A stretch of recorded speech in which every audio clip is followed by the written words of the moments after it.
L'hybridation, une carte à jouer. Peut-être, mais de quoi parle-t-on exactement? Quelles sont les nouvelles pratiques des enseignants et comment choisir les contenus à hybrider?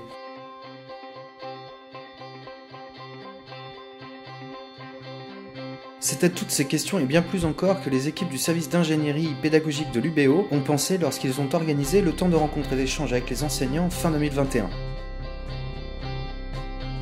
On s'est vraiment rendu compte qu'il y avait un besoin de la part des enseignants de parler de leur expérience, de ce qu'ils avaient vécu pendant le Covid, en étant vraiment à distance durant les derniers confinements. Et pour les inviter à réfléchir à l'hybridation, on s'est vraiment dit qu'il fallait qu'on parte d'eux, donc leur donner la parole. Et donc, en réfléchissant aux différents atouts de la facilitation, on a choisi 2 ateliers, un World Café puis un speed dating, pour introduire, pour les faire se rendre compte que ce qu'ils avaient entamé pendant le Covid était transférable finalement à un dispositif, à un enseignement hybride.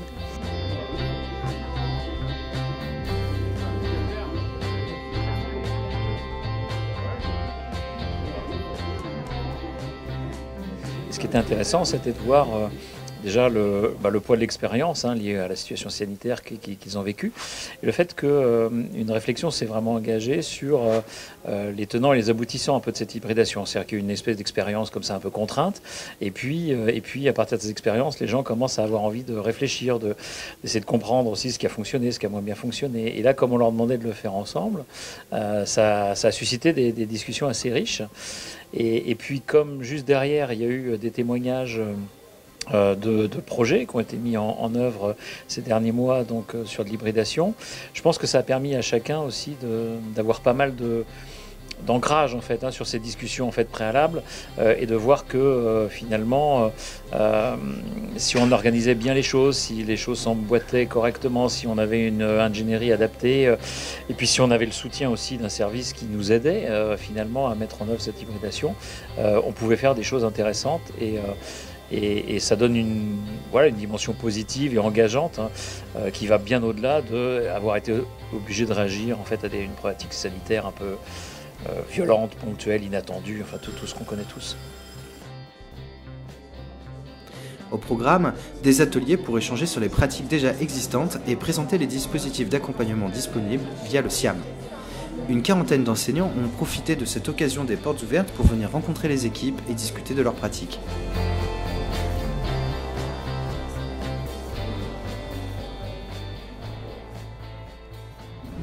Alors pour moi, l'avantage pour un enseignant, ça va être de pouvoir justement proposer une pédagogie différenciée et d'adapter les contenus en fonction des étudiants et de pouvoir remettre à niveau en fonction de leur parcours, parce qu'ils n'ont pas forcément le même parcours et donc pas forcément les mêmes niveaux, les mêmes acquis. L'avantage d'hybrider les enseignements, ça va être pour les étudiants de pouvoir avancer à leur rythme en fait. Par exemple, si on me propose des activités de manière asynchrone, ça va permettre aux étudiants d'avancer chacun à leur rythme, d'être autonomes en fait sur le contenu du cours et ensuite d'arriver en présentiel avec l'enseignant et de pouvoir ainsi poser toutes les questions, tous les problèmes auxquels ils ont été confrontés et aller de creuser un peu plus le fond du cours. Alors effectivement, il y a plusieurs points de vigilance. Le premier, il me semble, c'est de consacrer du temps, de réussir en fait, de réussir à évaluer le temps que ça va prendre pour réaliser toutes ces activités. Parce qu'il ne faudrait pas que les étudiants soient submergés non plus d'activités et qu'ils ne s'y retrouvent plus. Donc ça, c'est un premier point de vigilance. Et un deuxième point de vigilance, c'est plus lié justement, s'assurer que les étudiants aient bien accès en fait à les infrastructures nécessaires, qu'ils aient accès à un ordinateur portable, enfin qu'ils aient les conditions nécessaires en fait pour pouvoir réaliser les activités en distanciel de manière fluide. Alors, pour pas que ce soit un chantier qui fasse trop peur, l'idée c'est quand même de partir de l'existant. Parce qu'on a des supports de cours, on a des progressions établies.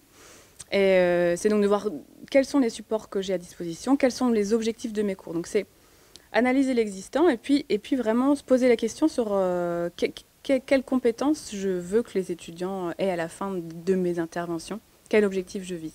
Et en fait, en ayant ça en objectif, on va se dire, qu'est-ce que je garde en présentiel? Qu'est-ce que je peux basculer à distance? Souvent, ce qui s'est passé pendant les confinements, c'est qu'on a fait beaucoup de... Je dis on parce que comme j'étais enseignante aussi, je l'ai fait. On a fait beaucoup de CM en classe virtuelle, où on perdait les étudiants. Et donc, pour la plupart, je pense que c'est ce qu'ils ont identifié à mettre les CM un peu en mode classe inversée. Donc, faire des diaporamas sonorisés, par exemple, c'est pas quelque chose qui demande beaucoup de compétences techniques. Faire des diaporamas sonorisés pour les mettre à disposition des étudiants. Et en fait, s'assurer que quand on retrouve les étudiants en TD, par exemple, ce soit vraiment les échanges, l'interactivité qui soient mis en valeur sur ces temps-là. Un autre conseil que je peux donner, c'est de ne pas vouloir tout hybrider d'un coup, de partir de petits, de tester, et puis au fur et à mesure d'élargir, de tester davantage de choses, de partir d'une séance de mise à distance à 2, à 3, et puis peut-être le mettre tout à distance pour une progression.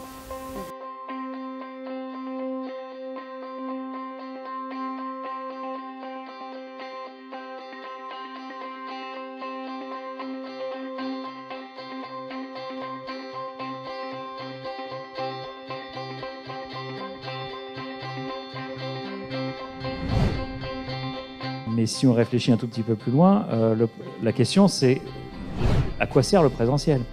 C'est pas à quoi sert la distance en fait. Donc l'apprentissage de toute façon il se fait pas en présentiel. Enfin, l'apprentissage il se fait chez l'apprenant.